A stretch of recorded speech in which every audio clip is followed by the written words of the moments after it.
Welcome to Session 5 of our study of the book of Genesis. In this session, we'll read chapter 11, which gives us the story of the Tower of Babel, and it also introduces Abraham as we close out the primeval history and get ready to start the patriarchal tales. We're also going to look at a new and different translation of the 5 books of Moses, one that tries to give us the feel of the ancient Hebrew, using Hebrew names and emphasizing the rhythm and the sound of the original text. But first, let's open with prayer. Oh God, our Father, open our eyes and enlighten our minds as we study your word. So grant that our minds may know your truth and our hearts may feel your love, and then confirm and strengthen our wills that we may go out to live what we have learned. Through Jesus Christ our Lord. Amen. So this week we're going to take a look at another modern translation of the Torah. This one is the Everett Fox translation. The 5 books of Moses, volume 1 of the Schocken Bible. It was written between 1983 and 1995, and I suspect the Genesis version was probably available in 1983. This Fox has also completed a translation of the former prophets, which includes Joshua, Judges, 1st and 2nd Samuel, 1st and 2nd Kings, in addition to this one. He begins by telling us that the Bible was meant to be read aloud, and we need to hear the rhythm and sound and repetition, allusion, alliteration, wordplay to get the most out of the Bible. His approach follows that of Martin Buber, who is an Austrian philosopher and theologian. He died in 1965. Buber and Franz Rosenzweig created a German translation of the Bible that they worked on from 1925 until 1962, when it was finally completed by Buber, in which they attempted to do the same type of thing that Fox is doing. In a lecture in 1926, Martin Buber had this to say about how one reads the Bible. Read the Bible as though it were something entirely unfamiliar, as though it had not been set before you ready-made. Face the book with a new attitude as something new. Let whatever may happen occur between yourself and it. You do not know which of its sayings and images will overwhelm and mold you, but hold yourself open. Do not believe anything a priori. Do not disbelieve anything a priori. Read aloud the words written in the book in front of you. Hear the word you utter and let it reach you. That was kind of a sense of his philosophy, and Fox uses the same philosophy in what he is writing here in his translation. Fox says the purpose of the translation, his translation, is to draw the reader into the world of the Hebrew Bible through the power of its language, as opposed to conveying the meaning of the text in the language of the reader. English, he has what he calls an English dress with a Hebraic voice. Genesis 3:20 says in Fox's translation, the human called his wife's name Hava, life giver, for she became the mother of all the living. It's supposed to have that Hebraic flavor in it. The objective is to challenge the reader to rethink what these ancient books are and what they mean, and to become more of an active listener. We don't know how the reading of the Bible was performed in ancient times. The Bible is a compilation of oral and written tradition. It was not all written at one time by one individual in a single style or single regular meter or rhyme. The first time that the Torah, or the law, the entire law, was described as being read aloud is in the book of Nehemiah. So Nehemiah is not a book we see a lot of as a part of our normal liturgy. You may not be terribly familiar with Nehemiah. So I'm going to read from Nehemiah, the New Revised Standard Version, in just a minute. But it describes an event around the year 445 or 450 BCE, about 1,300 years after Abraham first journeyed to Canaan. Ezra was a priest and a scribe, and had been authorized by the Persian emperor to enforce the law in Judah. He brought a copy of the Torah with him when he first came to Judah from Babylon in about 458 BCE, which was about 80 years after the first group of exiles had returned. Some quick background, if you don't remember the dates and times and events exactly, the destruction of Jerusalem and the temple was in 586, and the exile in Babylon began about the same time. People were allowed to return to Jerusalem by the Persian emperor in 539. The temple was rebuilt around 515. It was about 70 years after the rebuilding of the temple that Ezra first publicly read from the Torah. So we begin with Nehemiah chapter 8. All the people gathered together into the square before the water gate. They told the scribe Ezra to bring the book of the law of Moses, which the Lord had given to Israel. Accordingly, the priest Ezra brought the law before the assembly, both men and women, and all who could hear with understanding. This was on the first day of the 7th month. He read from it facing the square before the water gate, from early morning until midday, in the presence of the men and the women and those who could understand. And the ears of all the people were attentive to the book of the law. The scribe Ezra stood on a wooden platform that had been made for this purpose. And Ezra opened the book in the sight of all the people, for he was standing above all the people. And when he opened it, all the people stood up. Then Ezra blessed the Lord, the great God, and all the people answered, Amen, Amen, lifting up their hands. Then they bowed their heads and worshiped the Lord with their faces to the ground. Also a bunch of people whose names I'm not going to try to pronounce, and the Levites helped the people to understand the law, while the people remained in their places. So they read from the book, from the law of God with interpretation. They gave the sense so that the people understood the reading. So we not only have the reading of the Torah for the first time aloud, but we also have interpretation, commentary that goes with that.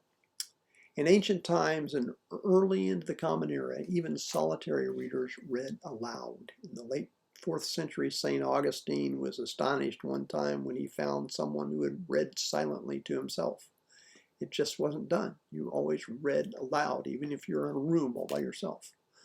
So Fox goes on to say that many passages and sections are understandable in depth only when they are analyzed as they are heard. As we heard with Robert Alter, most modern translations are concerned with presenting the text in clear, modern, idiomatic English, and they translate the ideas of the text. They translate out the sound, but they translate out the sound by not picking up on the repetition. Fox is concerned about sound and structure especially. Much of Fox's translation appears as poetry instead of prose. So let's look at the first page of Genesis. This is from Fox's translation. Notice that it's laid out in what is called cola, C-O-L-A. This is an intermediate form between prose and poetry. This is a different structure than what you're likely to see in your Bible or what we're going to see in Alter or in Friedman. It's designed to be read one line at a time, not a flowing paragraph like we normally read books today. For Fox, the spokenness of the Bible is a critical factor in the translation process. Here are some of the things that we see in Fox's translation that are radical changes from previous translation practices and also from other modern translations that we see today since Fox's translation. The translated text is printed in lines resembling blank verse. It allows you breathing and meaning. The cola do not correspond to traditional verse divisions that we see in normal printed Bibles. There's personal and place names generally appear in Hebrew form in the translation. Nearly every major character in Genesis has his name explained in the text. The biblical writers are more interested in the sound of a name than its original meaning. Original meaning of Jacob, for example, was probably, may God protect. But Yaakov, Jacob's name in Hebrew, sounded like Ekaf. Heel, as in the heel holder. If you remember, he was holding on to Esau's heel when they were born. So it's the sound, the ekoph, Yaakov, that was important in explaining the name, not what it probably meant originally. The repetition of leading words is important. The repetition of leading word or leading sound encourages a listener to make connections between diverse parts of a story and to follow a particular theme. An example, the Hebrew word rao appears constantly in the Abram narratives and tells us something significant about the man and how he is to be remembered. The leading word technique may also play a structural role, unifying sections that have been culled together from different sources by the redactors. Wordplay is important. It's used to make a point forcefully. In Genesis 40:13, Joseph says, "In another 3 days, Pharaoh will lift up your head," meaning Pharaoh will end the imprisonment of his 2 courtiers. In Genesis 40:19, just 6 verses later, Joseph says, "In another 3 days, Pharaoh will lift up your head from off you," meaning Pharaoh will execute his chief baker. The same words are intentionally used to announce radically different outcomes. It's a game, a wordplay game here. Allusion. The term used for Moses' basket was tevia, the same term used for Noah's ark, thus implying some kind of connection between the two, between the basket of Moses or the ark of Noah. Next is a small-scale repetition. A couple of sessions ago, we looked at Genesis 6:11 through 13, where the term ruin is used to show that God retaliates measure for measure, if you remember that. It's also used in chapter 11, which we'll read in just a few minutes. So there's a tendency of many modern translators to simplify and tie everything up in a bow. The Bible is full of ambiguity and open-endedness. Biblical narratives do not end with the phrase, "the moral of the story is." We look for that, but it's often not there. We want that, but the Bible doesn't always give us that. So I'm going to say that again. Biblical narratives do not end with the phrase, "the moral of this story is."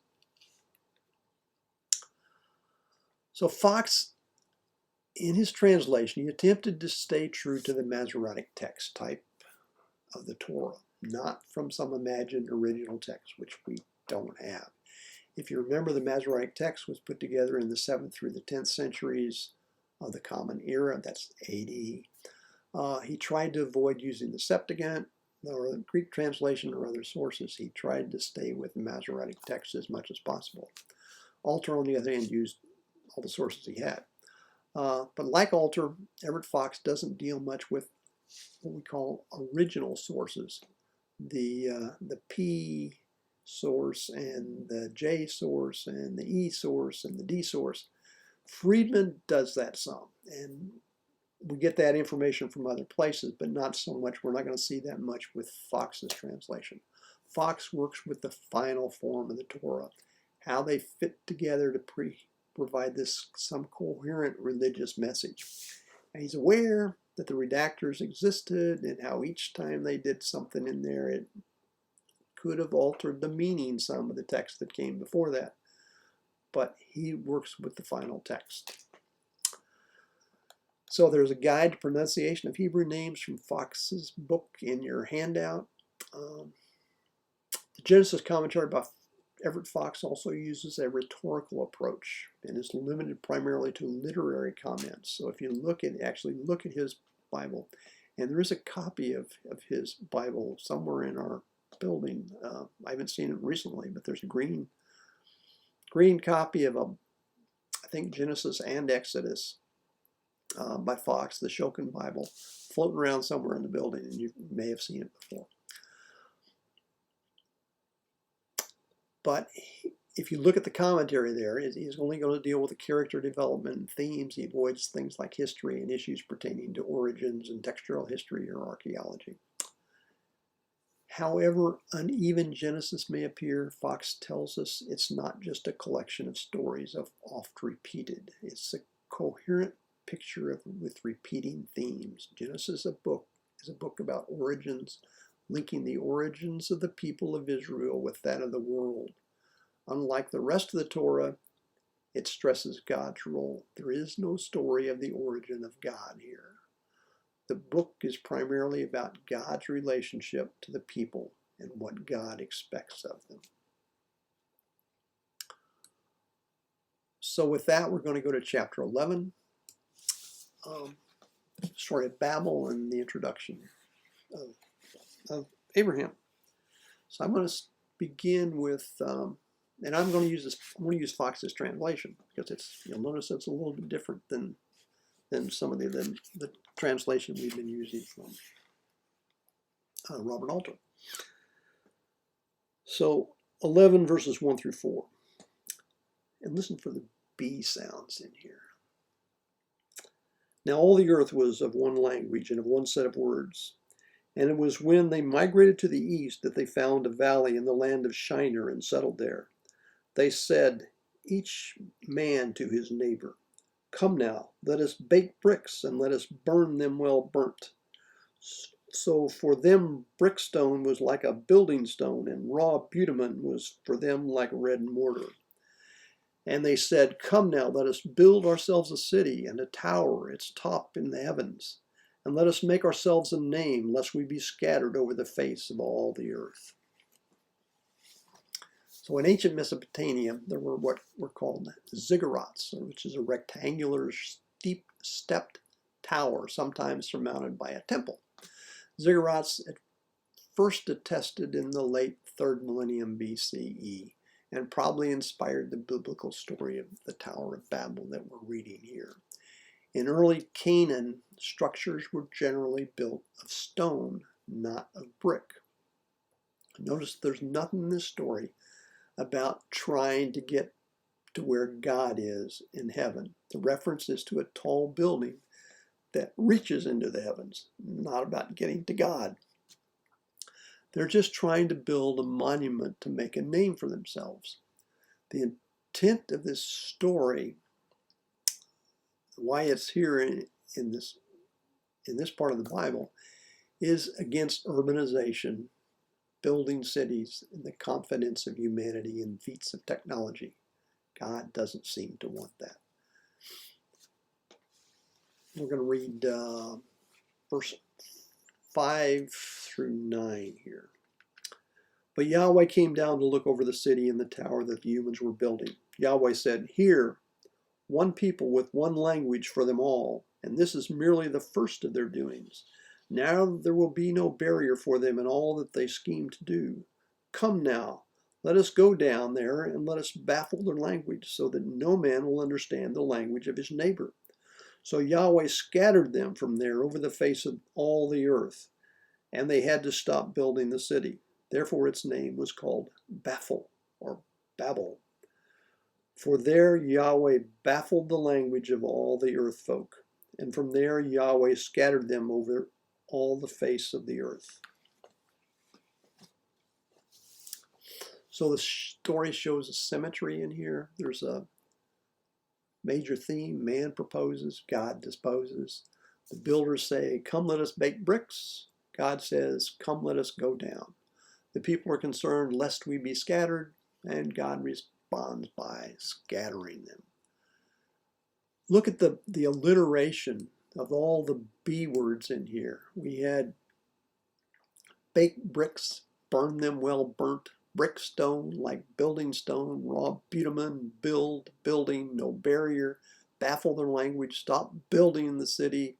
Its name was called Babel. Yahweh baffled the language. All the alliteration that we have in here.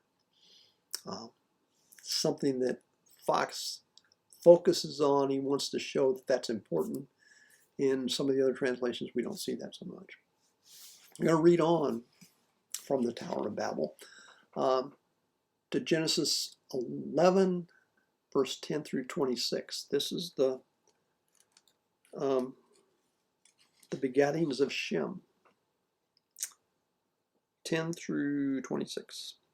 These are the begettings of Shem. Shem was 100 years old. Then he begot Arpachshad, 2 years after the deluge. And Shem lived after he begot Arpachshad 500 years and begot sons and daughters. Arpachshad lived 35 years, then he begot Shelah. And Arpachshad lived after he begot Shelah 3 years and 400 years and begot sons and daughters. Shelah lived 30 years, then he begot Ever. And Shelah lived after he begot Ever 3 years and 400 years and begot sons and daughters. When Ever had lived 34 years, he begot Peleg. And Ever lived after he begot Peleg 30 years and 400 years and begot other sons and daughters. When Peleg had lived 30 years, he begot Reuah. And Peleg lived after he begot Reuah 9 years and 200 years and begot sons and daughters. When Reuah had lived 32 years, he begot Serug. And Reuah lived after he begot Serug 7 years and 200 years and begot sons and daughters. When Serug had lived 30 years, he begot Nahor. And Serug lived after he begot Nahor 200 years and begot sons and daughters. Then Nahor had lived 29 years, he begot Terah. When Nahor had lived after he begot Terah 19 years and 100 years and begot sons and daughters. When Terah had lived 70 years, he begot Avram, Nahor, and Haran.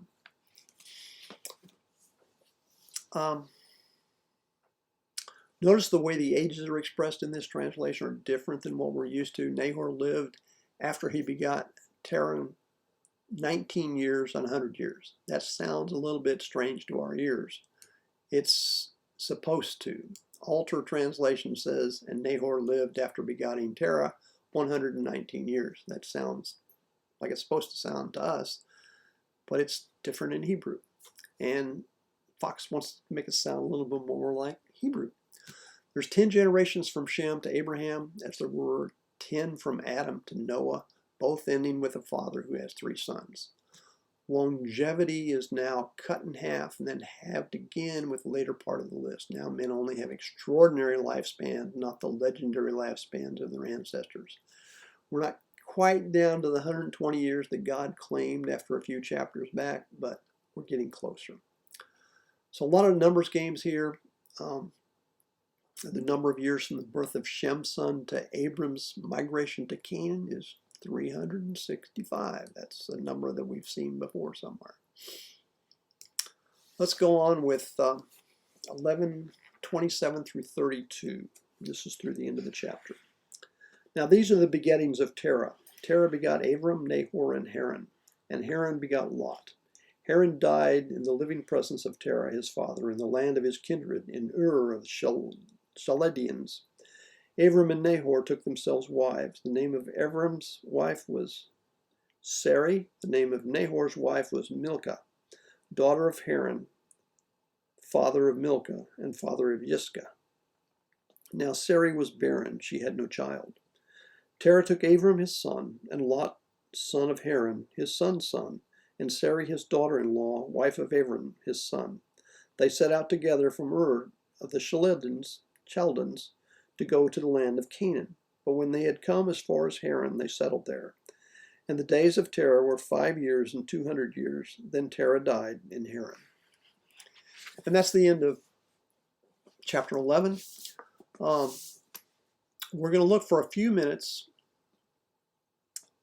at the patriarchal tales, which is where we're going to start up next week. Fox has some themes that we should look at. First, he further breaks the patriarchal tales down into 3 sections. Remember, we had a primeval history, which is what the section we've just finished, and then the patriarchal tales. And he's broken that into 3 sections. The Abraham stories, which is chapter 12 through 25, verse 18. The Jacob stories, which takes up at 25:19 through chapter 36. And the Joseph stories, which are 37 through 50. And provides a skeletal outline of the structural features that things that we can look for that show up in common. In the section we just finished, again, the primeval history, we have Noah, who is the protagonist or the chosen figure. We have some themes in here, the sibling hatred between Cain and Abel, with sympathy for the youngest. Abel is the one that was favored. Cain was the guy who killed his brother. We have family continuity is threatened. Abel is murdered. We have this section ends with death. It ends with Haran and Terah both died at the end of this section. Humanity is threatened by a flood, and it ends away from the land of Israel, or in Haran, which is still in Mesopotamia. Section 2, we have the chosen figure of the protagonist is Abraham. We have sibling hatred in here between Ishmael and Isaac, with a sympathy for the youngest, which would be Isaac, who is the guy that ultimately seems to win. We have family continuity threatened. Sarah is barren, and Isaac is almost sacrificed. It ends with death of Sarah and Abraham, the rivalry between wives, Hagar and Sarah.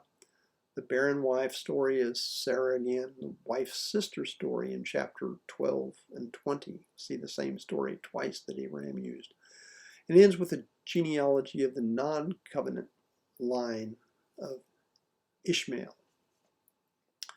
In section 3, the chosen figure is Yaakov, or Jacob. We have sibling hatred, sibling rivalry between Esau and Jacob, or Esau and Jacob. Again, sympathy for the youngest, which is the youngest being Jacob. Family continuity is threatened. Jacob is almost killed. Ends with a death. Deborah, Rachel, and Isaac die. Rivalry between wives here, between Leah and Rachel, and we have the barren wife, Rachel, the wife's sister story in chapter 26. And this section ends with the genealogy of non-covenant line, which is Esau.